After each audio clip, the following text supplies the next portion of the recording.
and welcome to the JW Thoughts channel. My name is Wally, this is Zeezy, spelled Z-E-E-Z-Y, and we are here to talk about a subject that I've been, I don't know necessarily avoiding, but something that I just, oftentimes I feel like my personal perspective, I don't want to offend anyone, so I won't talk about certain things. But anyway, here we're doing it, we're talking about feminism, misogyny, women in the organization. And first of all, I think let's just say this needs to stop within the Watchtower organization. And yes, we will deconstruct the history, how it affects the culture, some of the causes, what Watchtower could do to change. We'll address all of that in this video. But as just for whoever's only watching the very beginning, just know Watchtower, the Jehovah's Witness organization, is misogynistic at its very core. At the end of the day, when you investigate and look what they say about women and how women are treated, there is a clear, marked difference. And they have a history of doing that, of keeping women in subjection and telling them it's okay for you to be in subjection. In fact, you want to be in subjection. That don't make sense. So the leaders of the Watchtower tell women what they want, and what they want is to be in subjection to a man. So anyway, that's sort of the baseline for that. Don't forget to drop a like on this video, subscribe to the channel, and let's do this thing.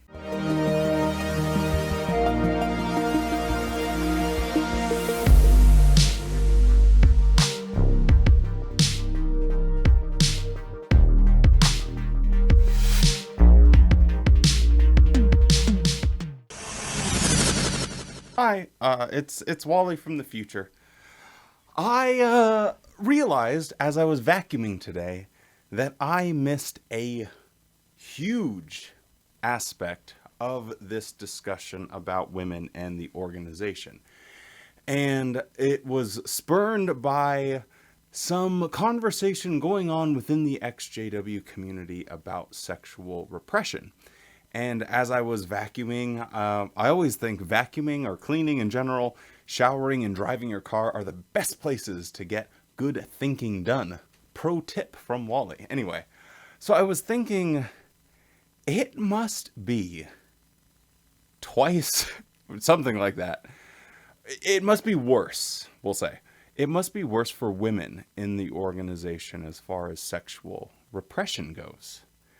If a man is, you know, we all were, I made a whole video, I think I made 2 videos back to back. One was on sex and one was on masturbation. So I get it. I understand the dynamics of how people can be affected by the weird, goofy, and unnatural sexual restrictions that Watchtower imposes on Jehovah's Witnesses. But one thing I didn't, and I don't even think in those videos I really discussed, was how it's worse for women. And what I mean by that is, well, first off, women are sexual. Oh my God! Whoa! Crazy, wild thing to think about.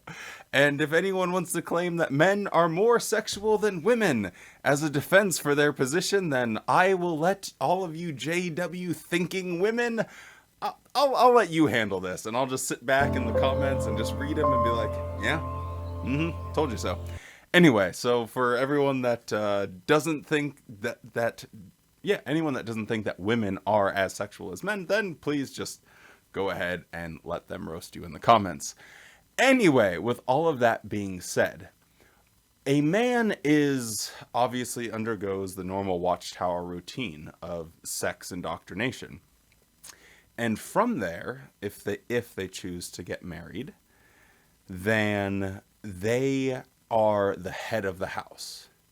And this position as head of the house, as the leader of the home, women are meant to be in subjection to men.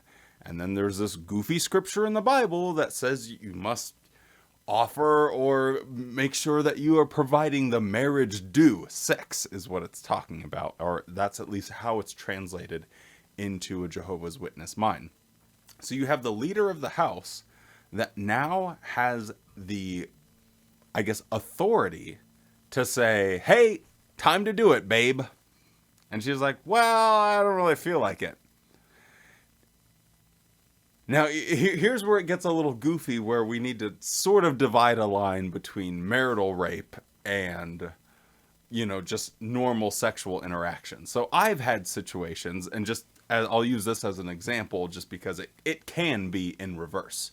So I've had situations where I didn't feel like having sex, and the partner I was with at the time, she was like, hey, I'm, ready and wild. Let's do this thing. And I'm like, I am beat. No, can't do it. Blah, blah, blah. And she's like, oh, come on. Now, my thought process for this is, yes, I'm tired, but am I really that tired? And also, it does make my partner happy.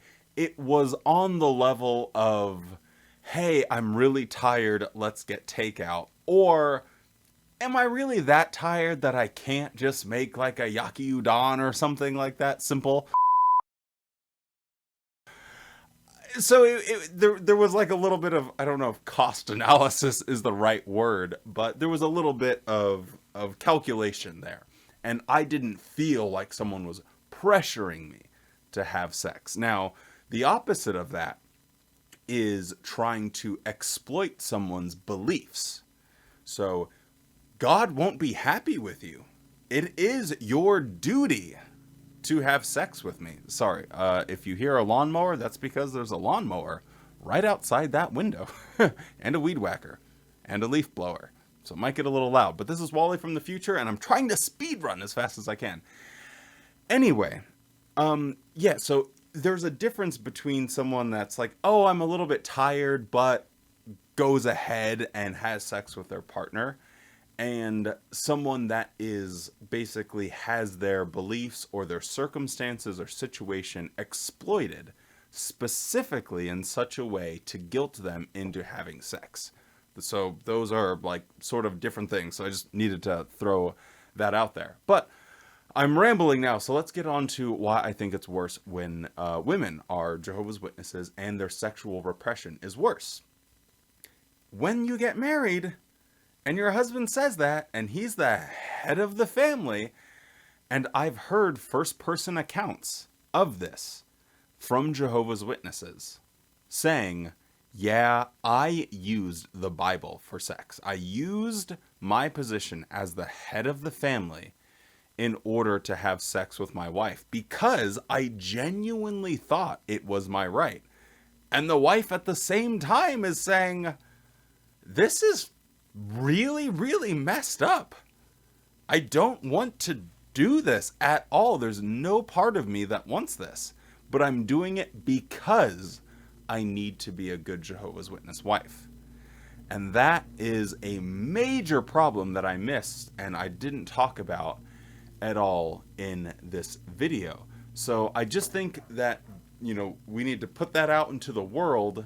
That way everyone fully understands that a woman is more sexually repressed than a man, because a man, once he becomes, wears the pants in the family, if he is so inclined, he can wield out that sort of narrative. But at the very least, we can say that women are more compelled because of their beliefs and because of their system of action and because of what's written in the Bible and their interpretation of it, that they are in a more compromised position. Now, this whole talk is about women and how they're treated within the organization. And yeah, parts of it are funny, and yeah, parts of it are serious, but this is something that I think is one of the most serious issues that I'm an idiot, so, I can only do the very best that I can, but I just completely missed this when I initially recorded the video. So I just wanted to come in and say, if someone is saying, well, my sexual repression, it made me do these things, and they are a man, and they are with someone that was a Jehovah's Witness, that was a woman, I have to call a little bit of a you were shooting the 3-pointer and your toe was on the line. You made the through pass and your teammate was offside. These are all sports illustrations, but I have to call a foul here because if someone says, well, I did X because I was sexually repressed, and they're a man in the as I painted the scenario, then their wife is in a worse position. And their wife is going to be in a worse position moving forward because they've had their trust betrayed. So sexual repression for a man, sexual repression for anybody, if from a ex-Jehovah's Witness, is not an excuse for any behavior that is harmful. I'll say that again, and I will stand by my statement. Sexual repression is not an excuse for any ex-Jehovah's Witness for their behavior. It's just not. Yes, we all make mistakes. I'm the number one candidate to stand on the podium and take the gold medal for making mistakes. Yes, we all find ourselves in situations in which we're like, wow, why did I do that? That was really, really horrible. But I don't agree with anyone that will use their sexual repression as an excuse for harmful behavior, especially when it's a man that committed the offense or the undesirable behavior against a woman who also was sexually repressed and didn't do some messed up things. I'm painting this scenario just for the fact of women in the organization tend to be put down, silenced, and put into like this little mason jar. And men in the organization just get to walk around naked, letting it all hang out.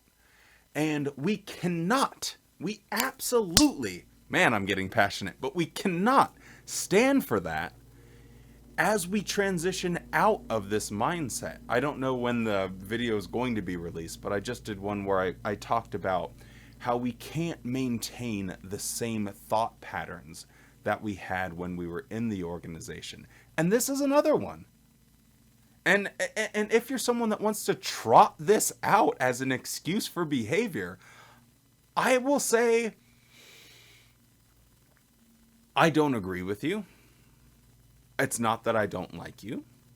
I would suggest that you need to be a better version of yourself, and you need to apologize for the sins you committed in a honest and genuine way, and not in a pandering, disingenuous way.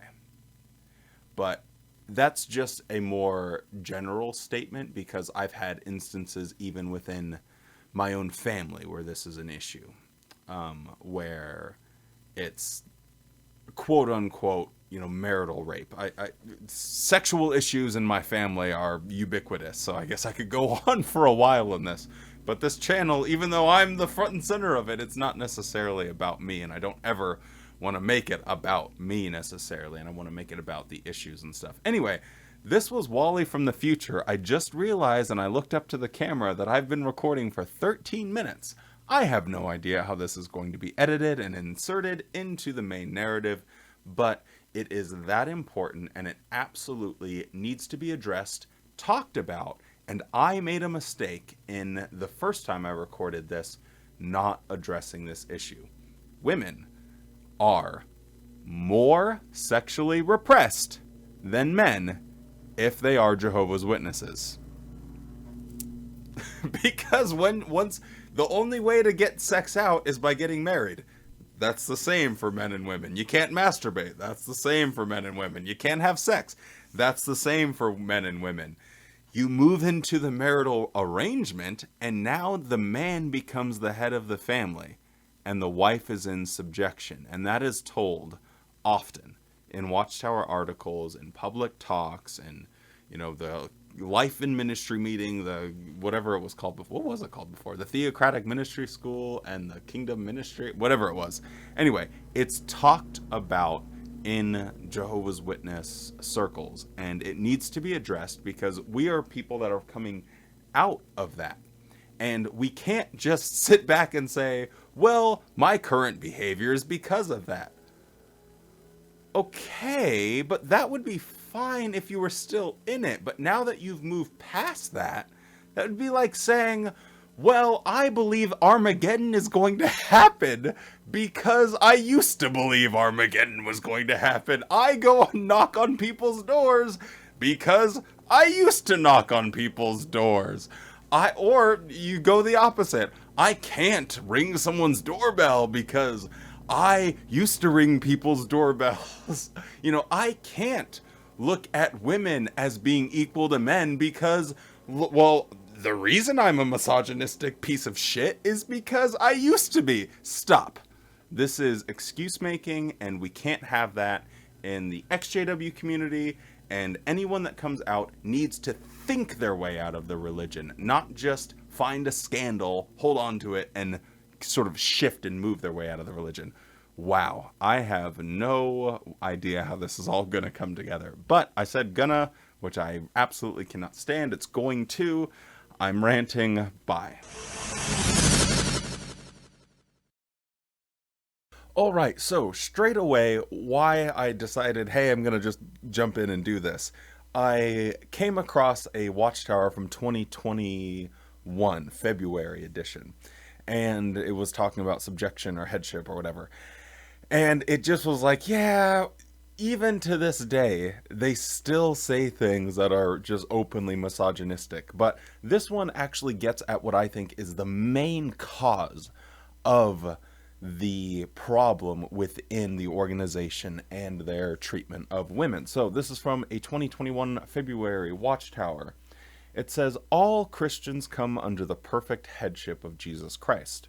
However, when a Christian woman gets married, she comes under the headship of an imperfect man. A Christian wife chooses to be in subjection to her husband because that is what Jehovah asks of her. She trusts her Heavenly Father, knowing that He is always motivated by love and only asks her to do something if it is in her best interests. So, we're all under subjection. Don't you see? We all follow the headship principle. The headship principle being someone's always in charge. So, Jesus, God is the head of Jesus. Jesus is the head of the congregation. And then you have it to men. I think is the congregation over men? I can't remember, but it doesn't much matter because they lead it. So Jesus is the head of the men in the congregation. And men is the head of women. Now, why this is such a huge problem is the thing that the men are in subjection to is purely in their head. The men are subject to their own thoughts. And what I mean by that is it's a supernatural being that can't actually be demonstrated to take any or have any dealings with the natural world as far as we know. So that is what a man is in subjection to. Whereas the woman is in, subjection to this flesh and being thing right in front of her. So one thing is real and demonstrable, and the other thing is, as far as we know, not real because it hasn't been demonstrated. And this is like the fundamental flaw with Jehovah's Witness and their reasoning behind their treatment of women is that, oh no, but we're all in subjection. We're all under the headship principle. My ass, men are under the headship principle. And when it says a Christian wife chooses to be in subjection to her husband because that is what Jehovah asks of her. How does she know what Jehovah asks of her? Well, you have to go to Daddy Watchtower. And what is Daddy Watchtower comprised of? All men. They are the ones that tell you what the Bible says, what Jehovah wants of you, all of this stuff. So you come to the conclusion, well, men are in subjection to their own thoughts and ideas whenever they meditate and pray, whereas women actually have to deal with real world problems, and that is who they're being subjugated to. God, I can't speak any English whatsoever. So I think that is at the very base of the problem within the organization. Now, how does this ideology sort of manifests itself? Well, you have these very odd and bizarre situations where women can do certain things, but they can't do other things. So I think most of you guys will be pretty much aware of it, but like a woman can't be on the platform or on stage at a meeting or assembly or something by herself, right? She always has to be talking to someone while they're giving a demonstration with another woman or another man, or she's being interviewed by a guy, but she can't be on stage by herself. But she can definitely go and clean that same stage and clean the table and clean the podium. So she can enter the podium to clean it, but she just can't enter that space if she's going to be doing any teaching. And this is based in a long tradition of Watchtower history, which I'll get into here in a second. The other thing is, like, women, they can do construction. They just had, or maybe it wasn't an article, maybe I just saw it for the first time, but they talked about all of the women doing, heavy machine operating, and they can do all the construction. But when a meeting's taking place, they can't hold a microphone or operate the sound equipment. So they can build the sound equipment, they can install it, right? But then they can't operate it during a meeting. It can only be a man that does that. For all like the congregation assignments. So there's people that hand out their magazines or give them their little destination for preaching work, their little territory cards. You can only be a man that's in charge of those. The funny thing is a woman could assist in making those little territory map cards, but she couldn't pass them out and be in charge of organizing everything. Nope, that has to be a man. She can make it, but she can't hand them out. There's all of these artificial lines that go all across Jehovah's Witness culture, where you have women that can do, everything a man can do, and probably better in a lot of situations. And yet when it comes to having these quote unquote privileges or like a special title or a teaching role of any kind, nope, that's where it ends. And the reason for that Watchtower gives historically is absolutely hilarious, and I'll get into that just in 1 second. But it was interesting in that article that I found on jw.org. It talked about the women being used as heavy machine operators, and the comments that they were getting were from their supervisors or their team leaders, work crew leader, whatever it is.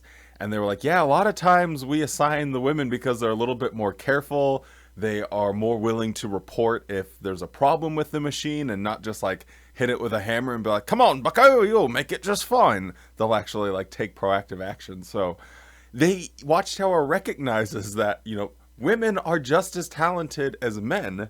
And in certain regions, everyone has their different types of talent. So the more human beings you can get into the pool, the more talents you're going to have, the more perspectives you're going to have.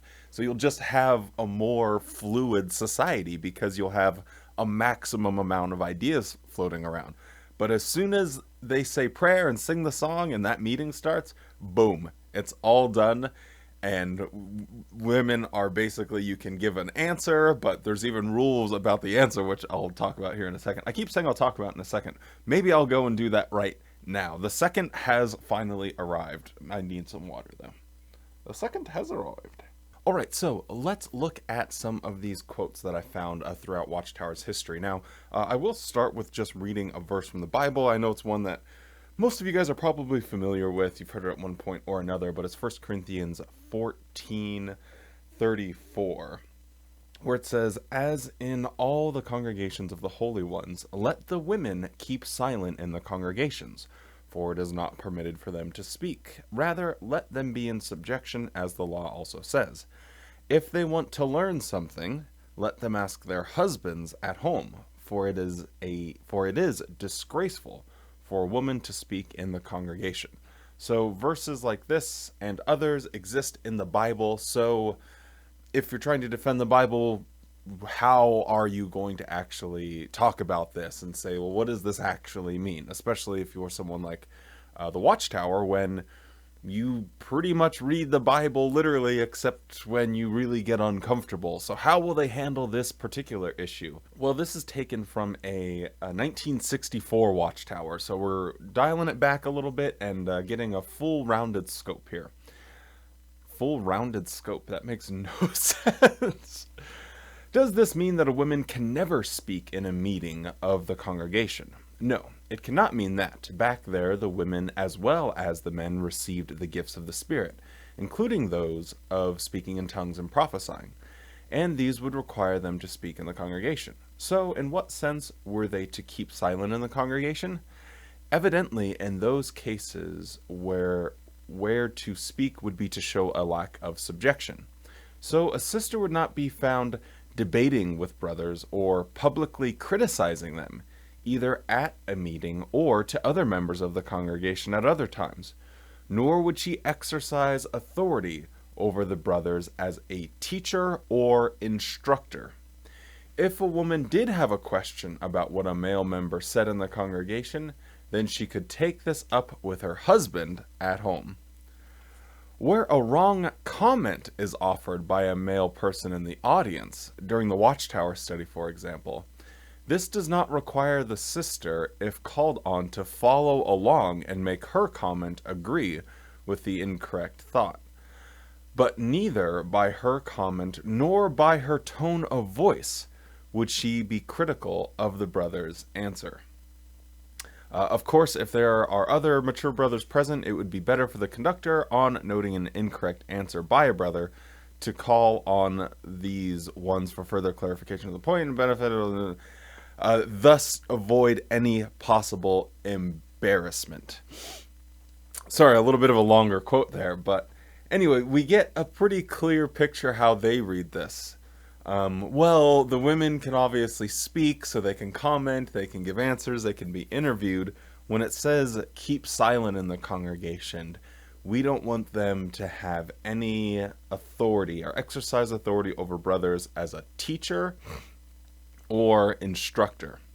Now, I don't know about you, but you just look at, the differences between men and women, and the one thing that doesn't immediately come to my mind is that, well, women would be worse teachers. I think they'd be worse instructors, so I think that's where we need to draw the line. They can help build the Kingdom Hall, but then they can't be teachers or instructors, because what you're essentially saying is they're not qualified, and God has made it that way, which we've never heard a governing body member, for instance, say anything about the size of a woman's brain or anything like that. Whew, good thing that doesn't exist anywhere. And then this part was really interesting. So if someone makes a wrong comment, and they're a guy, and a woman notices it, and she gives a comment next, and wants to correct that, like, no, he actually said the wrong thing, she can't do that, even by her tone of voice. So yes, the women have their tone of voice policed at meetings, at least going back to the 1960s, because they wouldn't want to embarrass the man. Avoid any possible embarrassment. That's the reason for it. So it's pretty clear to see how this is going to be ranked as far as men and women. And then jumping to the last quote I'm going to have from this older Watchtower, and it says, as God's image and glory, man was created to act as God's representative toward his wife and family, and he was to accept the responsibility of headship that this arrangement brought to him. So yes, man was created in God's image, and therefore he's God's representative. So that's where this, I like looking at these older ones, because in some of the newer articles they don't say it directly, but the culture still exists because this is how it was. Now another funny one, this is from a 1960 Watchtower, November 1st. It's called Marriage in Paradise. This is pretty great. In order to get a wife, it cost Adam one of his ribs. Because this first woman was created from the first man, Adam, who was himself created in God's image according to God's likeness, that woman became man's glory. The inspired Apostle Paul places this meaning upon the relationship of the man and the woman, saying, quote, he is God's image and glory, but the woman is man's glory. For man is not out of woman, but woman out of man. And what is more, man was not created for the sake of the woman, but woman for the sake of the man." End quote. So there you have it. They're a little bit more honest in some of these older Watchtowers. They're just quoting the Bible. Women were created for men. Men were created in God's image, in his likeness. They're little miniature gods. I guess that's why superhero culture exists. Maybe men just like to see themselves as, being gods and pretend like Wonder Woman can't exist. It's so kooky. But you can see when you're reading this and taking it literally how that will affect the culture of Jehovah's Witnesses over the years. Here's another 1964 Watchtower regarding the head covering. So this is another aspect. For those of you that don't know, I guess we'll talk a little bit about head covering real quick. "The woman can only be man's glory as she holds her God-arranged relationship to the man, never by usurping the man's headship. It is for this reason that circumstances may at times require the woman to wear a head covering." So because of this hierarchy of, a woman cannot exercise any authority over a man in the scriptures, so it has this whole thing on, how she needs to cover her head. So the Jehovah's Witnesses have developed this elaborate, convoluted situations where when a woman might need to cover her head. So if she's praying before a baptized man, then she needs to cover her head as a sign of subjection. She recognizes that her lack of a penis is going to offend God, that she's approaching him instead of the man for her. So therefore, in order to, acknowledge the not having a penis, she needs to put a scarf on her head. That makes perfect sense to me, and it seems like a reasonable position to be in. And the list goes on and on about all the different situations and head coverings, but in the Bible itself, it also says if she doesn't cover her head, I think you can shave her head off. So that's pretty intense as well. But as far as I know, I don't know if Jehovah's Witnesses have any documented cases of shaving their wife's head off, her hair off. Anyway, let's move it forward over to the 1990s. This is an article called "Women's Role in the Scriptures." It's from a 1991 Watchtower. And it says this: "Of course, subduing the earth would also take physical strength. In his infinite wisdom, Jehovah created Adam first, then Eve. She was created out of man, for the sake of the man, and apparently with less physical strength than man. This is a fact of life that many feminists, and some other women too, seem to have difficulty in accepting. They would certainly be happier if they tried to understand why Jehovah arranged things this way, thus accepting their God-given role. Persons who complain about God's arrangements might be compared to a nightingale that sulks in its nest because it is not as strong as a seagull. Let me see. Instead of flying to a high branch and singing in gratitude for the unique gifts God has given it. Yes, these feminists, they're just like a little nightingale, sulking that they can't be as strong and powerful as us men. Look at those feminists yelling.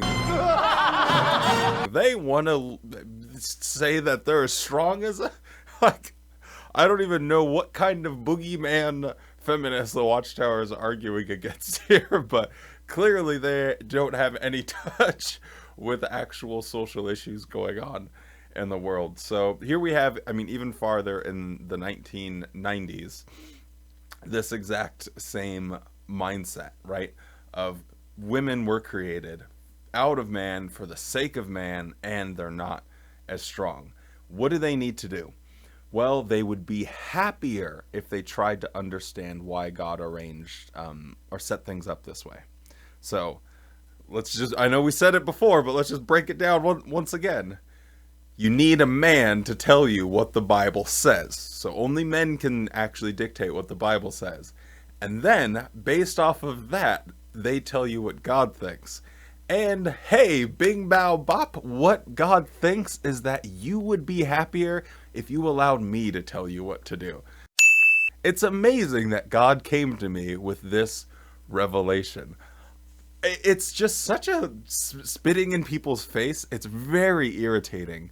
And I think all of us growing up as Jehovah's Witnesses, if we did, have seen how this actually plays out and how women absolutely have a secondary role in the organization at large. Now, I found this article from the 1980 Watchtower called "The First Woman to Be Deceived" particularly interesting because it really does speak to the Jehovah's Witnesses making excuses for the way women are treated. So it says this: "A tragic consequences befell the first human pair. Eve had stepped out of her God-assigned role and had assumed the capacity of a teacher with reference to her husband." So again, here we have bad. Women shouldn't teach. Look what it literally, every problem we have in the world is because a woman decided she was going to be a teacher.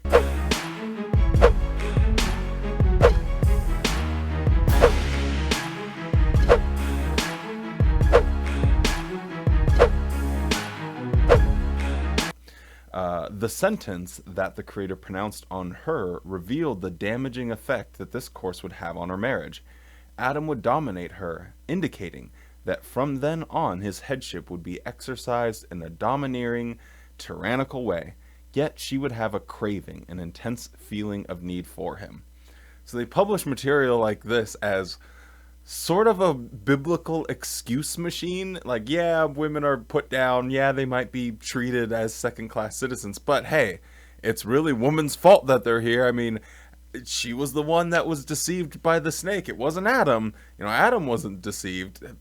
What is that scripture in the Bible that literally spells out that exact situation? Like, woman was deceived. Man wasn't deceived. Holy moly. Just so goofy. Okay, just maybe a couple more quotes. I'm having fun. Hopefully you are too. Woohoo! So we have this from a 1986 Watchtower, talking about the arrangement of marriage and everyone having an honorable role. This will be good. We'll just pick it up here. Christian women were to leave public teaching in the congregation to such appointed older men and refrain from publicly contradicting such teachers. This would make for peace within the individual congregation. Any improper feminine influence within a congregation would incur Christ's unfavorable judgment. So yes, the men writing this article are so confident in their interpretation of the Bible that they are willing to cast judgment. And it's not too often where they'll just come out and they'll usually say, well, God will judge. Christ will be the one that judges. We don't judge. But no, here they're saying any improper feminine influence within a congregation would incur Christ's unfavorable judgment. So they are speaking directly for Jesus here. They're putting their foot down on feminism. Any influence, we don't want that. But how interesting, though, that just all the way down through the years, don't publicly criticize the men in the congregation, the older men, even if they're saying something wrong. Not even reflect in your tone of voice that you disagree with them in any way, shape, or form. I could probably go on and on and on with these different quotes, so maybe we'll just stop it there. Oh, wait, no, we have to read this last one. This is actually, like, for those of you that have stuck around for this long, this is the icing on the cake. This is pure comedy gold, I promise. 1961 questions from readers. Here we go. But now suppose a woman's husband got into a fight with another man. In order to protect her husband and keep him from being whipped or defeated, she reached out and grabbed hold of the other man's private parts in order to put him out of action. By doing this, the woman doubtless ruined the man's reproductive powers. She violated God's law that was against the crushing of a man's testicles and made this man unfit for God's congregation. This woman could not argue that she was using jujitsu and acting in defense of her husband, and thus for her own self-protection. She had to be punished. How? Well, I think we know how in the Bible that was punished. They didn't go and say, well, eye for an eye, tooth for a tooth, you ruined his sack, we're going to ruin his. No, they cut off her hands. That doesn't seem fair. And Watchtower in the rest of this article go to say, like, what a great arrangement that was, because it was, still allowing her to have the ability to have children. I believe you get your ass kicked saying something like that, man. Didn't have any hands, but hey, at least you can make babies, because we won't ruin your reproductive system. But that is a quote for the ages. This woman could not argue that she was using jujitsu and acting in defense of her husband and thus her own self-protection. I just like the mind of whoever's writing this in Watchtower. They're like, man, I'm the person that's like having to write this whole little sort of anime comic book like script of this lady coming in with her jitsu, punching the other guy and his balls so hard his testicles just explode.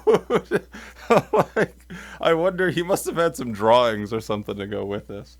Anyway, so yeah, that will do it for the quotes and stuff, but we had to end it with that really funny one. Okay, so looking at some of those quotes and everything, some people might just be like, well, you're just looking at old stuff, and a lot of funny, goofy, silly things were written, and people have grown up and learned.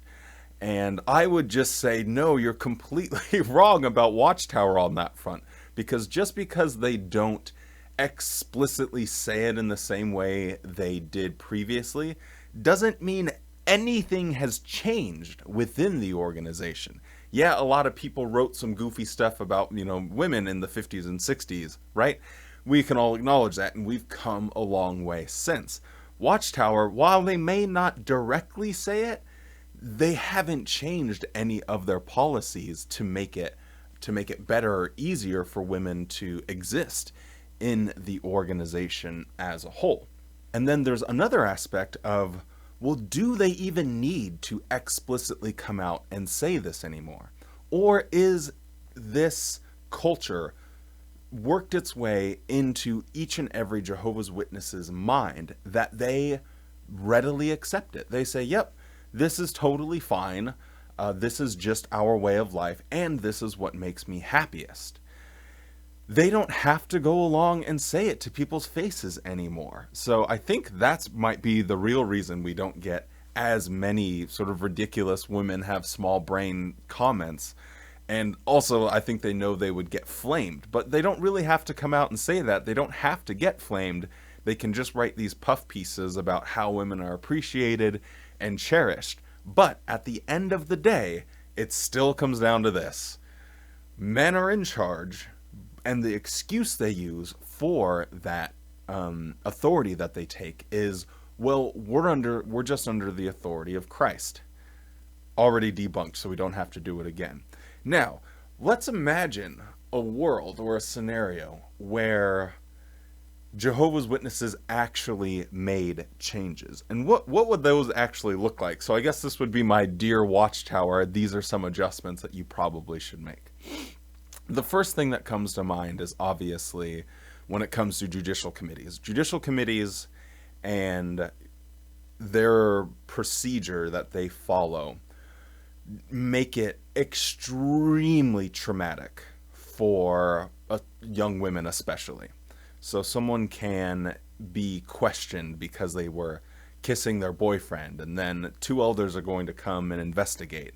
And they could be, even if she lives on her own, they could just come to her apartment. And this is an actual story that I know about. So anyway, they could come to her apartment and start questioning her and asking questions. And she's like sitting there like, wait, you have these two old guys that are coming in, and I'm like a young virgin, and I have these two old guys coming in and asking me if I've had sex. Like, what? This is so creepy, and it makes everything surrounding sex, it gets all higgledy-piggledy-jiggledy, but we all know that happens a lot within the organization. But imagine if that wasn't the procedure and you had a woman that could come. That would be huge. I mean, it's still uncomfortable. The procedure's still crap.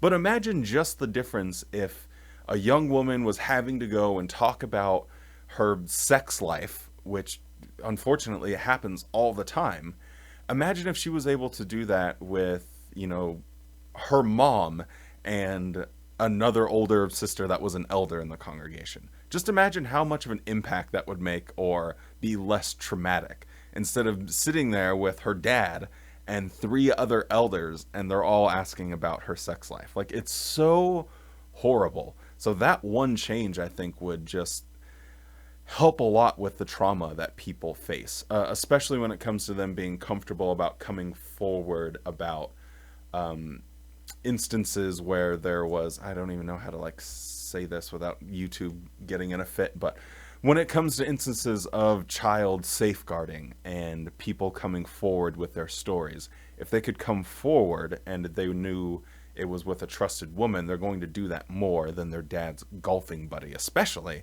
if the accused is her dad. Like, it's all bad. All of that whole thing is bad. So women elders, that would just revolutionize things.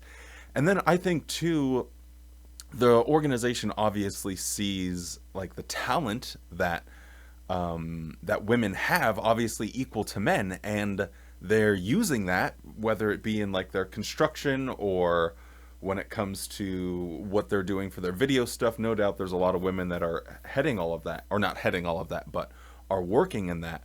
But imagine if they were able to have the just mind-blowing idea that a woman is actually capable of being a leader, of, being the head mind of a project. Whoa, wait, she can do that?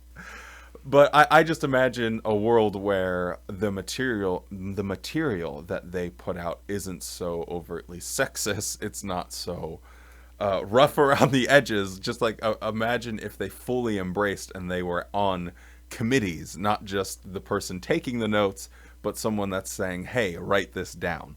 So if they would accept women in a more pivotal role within the organization writ large, not just on the congregation level, I think that a lot of their material that they do produce would improve. Yes, it would still be cultish garbage and crap, but it would at least, we're trying to be positive here. So like, what could we see realistically that they could do better? And then obviously the day-to-day lives of Jehovah's Witnesses would immediately improve if they simply just stopped this whole blaming Eve and therefore all women are kind of cursed at this point. If they stopped that whole mindset that like a woman can't, or a woman shouldn't, even maybe they even recognize that she can, but they're still just say a woman shouldn't.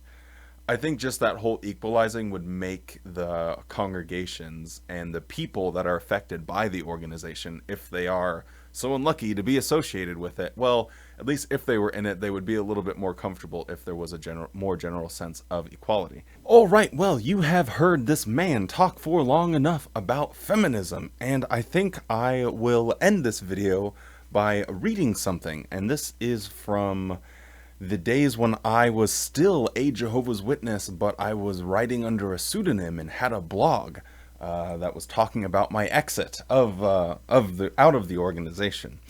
Anyway, I think I wrote an article or something about women specifically, and I asked, like, at the end of it, hey, if anyone wants to write in or just add your opinion, send me an email or blah, blah, blah, blah, blah. Of course, I got a lot of different ones, and I'll just read this one because it was just a different sort of perspective, obviously, than I can give. So this is from someone that grew up as a Jehovah's Witness and was a woman in the organization. There is a little bit of a language barrier because English is not their first language. But anyway, this was from the old blogging days, so from Anonymous. Talking about the role of women in the organization can be short. Do what men tell you to do and be submissive. Do not use your own independent and free spirit, because look what happened to Adam and Eve. They get this opinion directly from the Bible.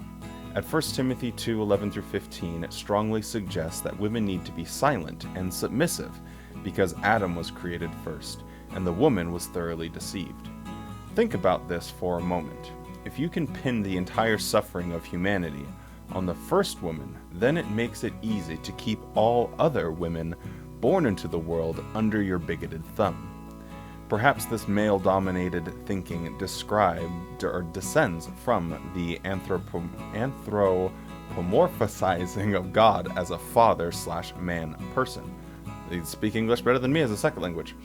Why does everyone think about God in this way? The Bible. Who wrote the Bible? Men. Who has the right to interpret the Bible? Only men. This is as circular as NASCAR. Our hope out of this biblical bigotry is Jesus, because Jesus is the answer for everything, right? As a side note, why do the witnesses feel the need to stray from most other Christians by rejecting the praise of Jesus' mom? What do we know about Jesus' relationship with women? Not much. We know menstruation freaks him out because even his clothing could heal their uncleanness. We know that if he was thirsty, he was too lazy to get water himself and would ask a woman. We know he would rather have a woman sitting at his feet than cooking him food in the kitchen. But all joking aside, we can only know Jesus as how he is portrayed to us, and that's a rabbi. How are we going to relate as husbands, fathers, lovers, brothers, and everyday folks? Everywhere he went, masses of people would gather around him. I find it hard to connect with someone with the superstar character that surpasses Tom Cruise. There is no story in my book of Bible stories where we see Jesus fall in love with a beautiful, smart woman, and they have an amazing, equal, and respectful relationship. I wonder if this is because telling that kind of love story would cause us to view him with vulnerability. Vulnerability is a quality mostly resigned for women in this religious culture. That never happened, so bad luck, ladies. Unfortunately, he leaves this part blank. I'm guessing he, as Jesus, didn't go and get married. So there is only one way for Jesus' disciples to follow his example, and a role model: suppression and submission. But women already have a false start because most of all, we are the ones to blame in the Garden of Eden, right? Adam's first reaction when they ate the forbidden fruit was to blame a woman. And from that moment, all the evil and trouble is caused by women. So what would be a solution? Do not let them on a leash? Hold them in control, even if they want to speak? They can only say what is appropriate according to the Bible and his interpretation. Yes, that is the only way to get even. Or when they cover their head. But they cannot have their period or wear pants. And if they wear a skirt, it cannot be too short or too tight. They cannot speak in the congregation. They have to be silent. And oh yes, we are going to tell them how to dress, who to marry, and how to ... If they get bored for some weird reason, they have to produce children. Another benefit for men is that requires intercourse. So then there's something in it for both parties. It is crazy if I think about it. I never saw it that way, and trust me, I had enough opportunities to see how men, especially elders in the congregation, handle women. Now that I can see everything clearly and just use my critical brain, I am actually shocked that as a woman in a congregation, I let myself be overshadowed for so long, and listen to their stupid rules. Let them talk to me in my own house about sexting, inappropriate sexual actions while I was dating. Super weird and awkward was that. 2 men in my own house talking about those things while I was still a virgin. What is that for weird fascination that especially elders have with sex and virgins? Now I know why I let it happen, but still, why do other women, wives, moms, single attractive sisters let other men decide so much for them? It can affect their whole life. I think about, especially elders, how elders behave towards me. I used to hang out a lot with a 76-year-old elder who was mostly saw as my grandfather. I never really liked to go in service with him because I was just an 18-year-old girl, and I mean, I have better things to do with my time. But to please Jehovah, here we go, and my parents, and I felt bad for the older brother, I went in service with him every week for hours every time. When I look back to it, I think, yeah, totally inappropriate. hang out with your grandchildren, and leave young innocent girls alone. He was always in your personal space, felt and behaved like a king, and he was not the only one. So I wonder, why do elders feel like what do elders feel like when they are in function? They basically... Oh, got it. So I wonder, why do elders feel like that when they are in function? They basically can get away with everything. So why are they treated like kings? Well, basically because they know they can get away with stuff. I got it. Suppose I was going in service for hours every week with another brother. Then that is inappropriate. That is kind of funny. Like, a guy could do that and it wouldn't be considered weird if he's like an older brother or as an elder or something. It wouldn't be weird at all. But if a woman was to do that, it would, and be the one like initiating and making the plans, it would be considered inappropriate. Anyway, those things make me wonder and even question elders' motives. Why do they want to become an elder? Yes, no doubt a lot of them really have love as a motivation, but a lot of them get kind of power drunk along the road. Suddenly they feel like they can talk about how a woman should dress. What is that all about? That is weird. First of all, do you examine women when they come into the Kingdom Hall and then come to a conclusion? Yes, after watching she dressed way too sexy, and then they feel no shame to mention those things from the stage. That is no job for a man to do. Anyway, from a woman's own perspective, it's inappropriate and it makes you feel like you're less, like you're just less, and you have to be in submission. And I think I actually shocked that as a woman in a congregation, I let myself be overshadowed for so long. And that's absolutely true. They're just completely overshadowed by men, and men thinking that they're just these little kings and princes acting on the earth. Speaking of kings and princes, are you trying to get a mint leaf? Do you want a mint leaf? If you pray enough, you can change yourself into a cat person. With all of that being said, thank you guys so much for sticking to the end of the video and liking and subscribing, all of that good stuff. Big shout out to all of the patrons that have joined and signed up recently. It is very cool to see you guys enjoying the channel and wanting to support it and helping it hopefully grow here over the next few months and years, potentially. So thank you guys so much, and we will see you next time. I don't know when this one's coming out. I like saying I'll see you on Saturday, or I'll see you on Wednesday, but I have no idea when. This might not come out for like a year. Such is my life.